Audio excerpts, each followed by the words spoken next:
Hi guys, and welcome back to Leafolution. I am out to do some readings today.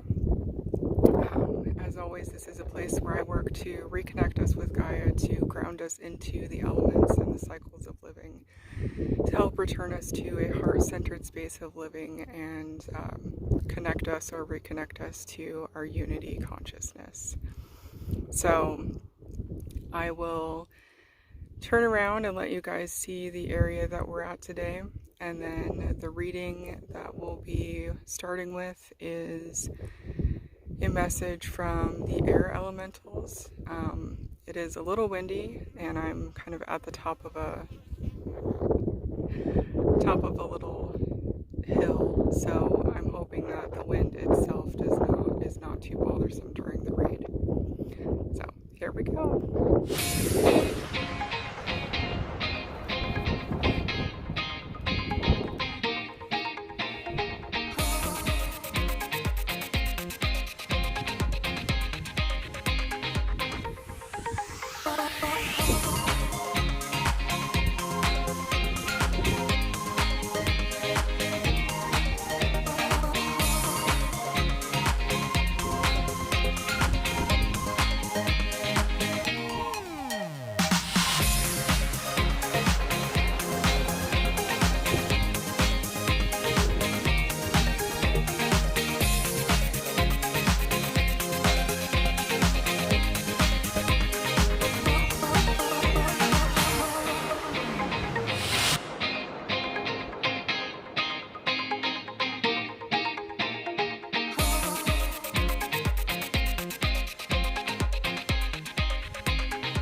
Alright, here we go.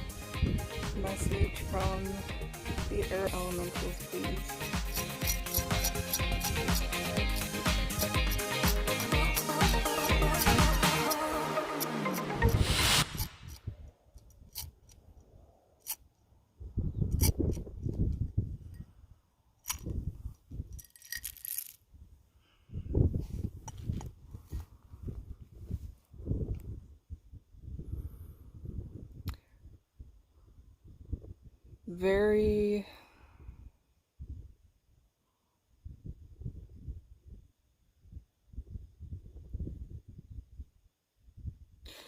Very top of the pile,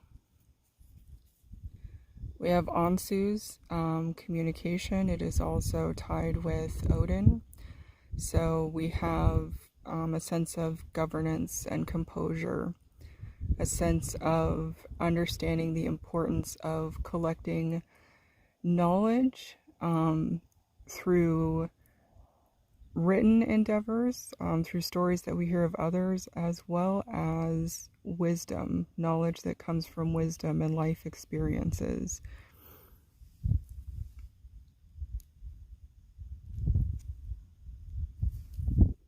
We also had Fehu come out.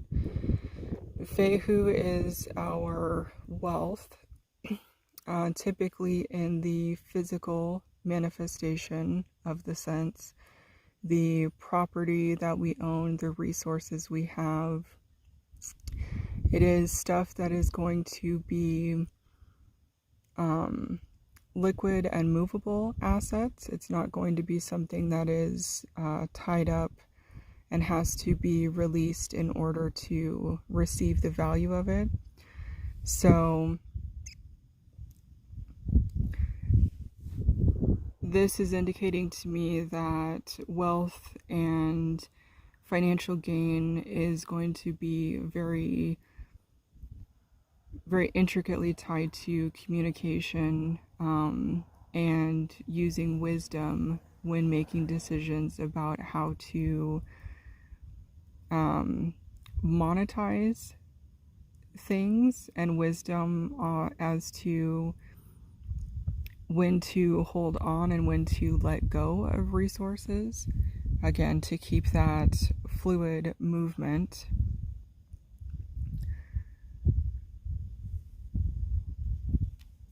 we have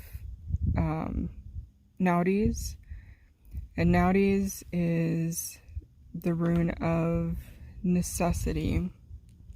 So there is some sort of benefit or some sort of requirement tied in with the wealth that one is going to receive in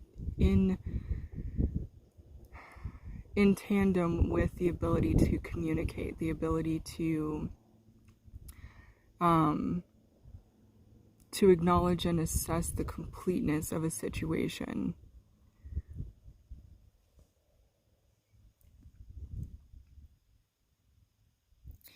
We also have Jera. Jera is our harvest energy, so knowing when to act, knowing when to reap the rewards of the work that has been put in. And I'm just going to look at the rest of it. There might be another component to that as well.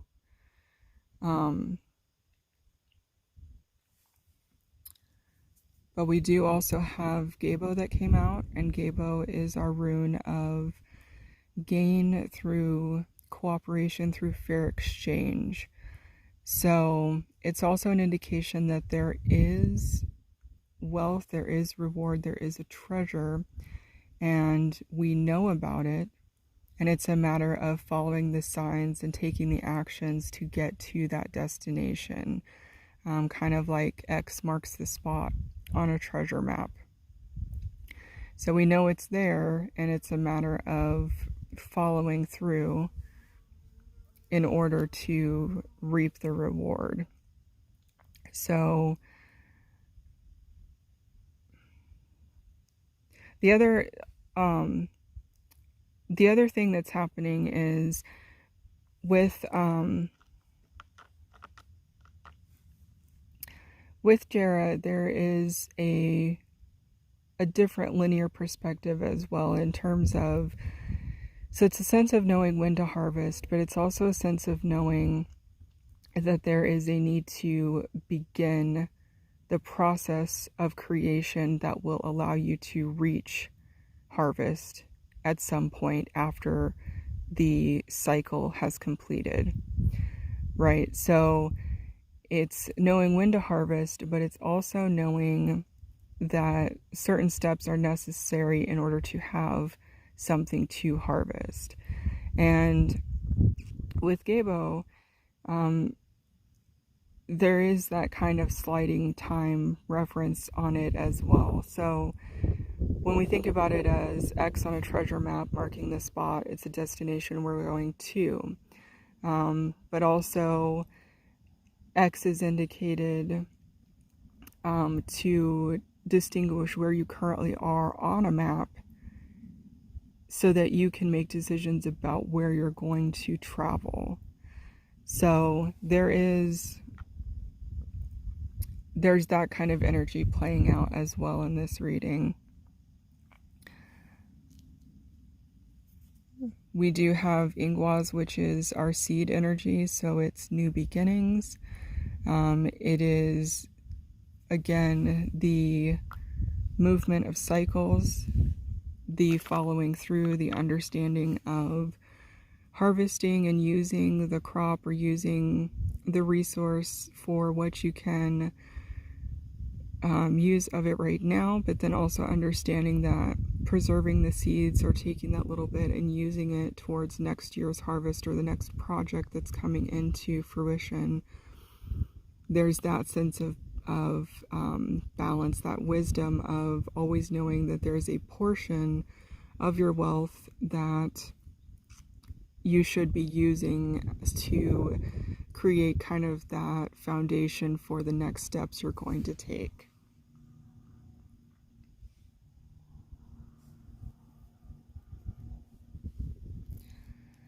The final pieces, we have Lagus,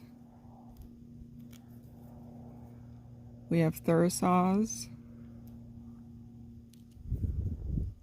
we have Isa, we we have Hagalaz, and we have Awaz. Tiwaz flipped while I was collecting the other ones, so I will keep it out as important for the reading.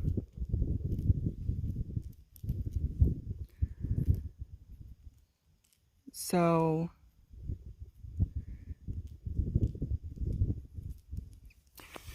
what's happening here for the end of this reading, we have a lot of change and disruption that is coming from Hagalaz and Thurisaz, being hail and thunder. And then we also have Isa, which is our ice. So ice being our steadfastness or our stubbornness, inability to move, unwillingness to compromise. So there is some frozen energy. There is a sense of not wanting to move, a sense of perhaps feeling risk and wanting to stick with what is familiar rather than taking those chances to potentially reap those rewards and gain that financial financial gain or stability.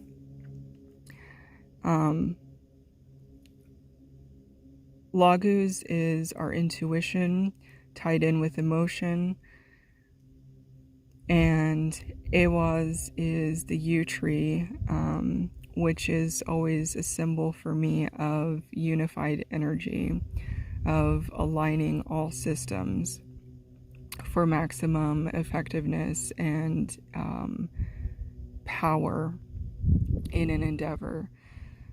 So this, in connection with Tiwaz, which came out, it flipped when I was pulling the others, which was just so it wasn't part of the initial visible message, but coming out like it did indicates to me in this reading that there is a need to be aware of the choices that are being made as you are doing financial planning. This read really feels tied into money and wealth and finances. So this apparently is what the wind elementals wanted us to know. And wind is our element of our mental body. So it definitely pulls in insight, mental alertness, awareness. So this indicates to me that it is a time to look around and take stock of what is happening, what resources you have, and making sure that you utilize those for your maximum benefit and outcome. So I hope you guys have enjoyed the reading. If you like what I'm doing, please subscribe to the channel, like the video, turn on the notifications. You can also connect with me through other social media platforms or book a private reading with me. You can find all of that information in the link in the description box. Take care until the next reading.